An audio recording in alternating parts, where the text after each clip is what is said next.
শীতকালে আমার পছন্দের সবজি দিয়ে স্যুপ নুডলস খেতে অনেক ভালো লাগে। রিসেন্টলি রাবা খানের একটা ভাইরাল হেলদি স্যুপ নুডলস এর ভিডিও দেখলাম, তো ভাবলাম আমিও ট্রাই করি। এখানেও মিস্টার নুডলস এর লো ফ্যাট নুডলসটি ব্যবহার করেছে। এটি প্রস্তুতের সময় কোনো তেল ব্যবহার করা হয় না, আর এতে ফ্যাটের পরিমাণ প্রতি 100 গ্রামে মাত্র 1.4 গ্রাম। তো যারা ব্যালেন্স ডায়েট নিয়ে কনসার্ন বাট নুডলস খেতে পছন্দ করেন, আজকের রেসিপিটা তাদের জন্য। প্রথমে একটা হাঁড়িতে পানি নিয়ে নুডলস দিয়ে দিব সিদ্ধ হওয়ার জন্য।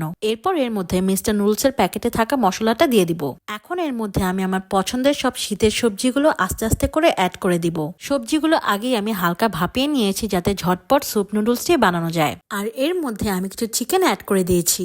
এখন এর মধ্যে পরিমাণ মতো লবণ দিয়ে হালকা নেড়ে ছেড়ে নামিয়ে ফেলবো। এই ঠান্ডা ঠান্ডা ওয়েদারে এমন একটা হেলদি নুডলস স্যুপ খেতে কার না ভালো লাগবে। মিস্টার নুডলস এর এই লো ফ্যাট নুডলসটা সব জায়গাতেই এখন অ্যাভেলেবেল। আমি অনেক মজা করে এই স্যুপ নুডলসটা খেয়েছি, ইভেন আমার বাবাও এটা অনেক পছন্দ করেছে।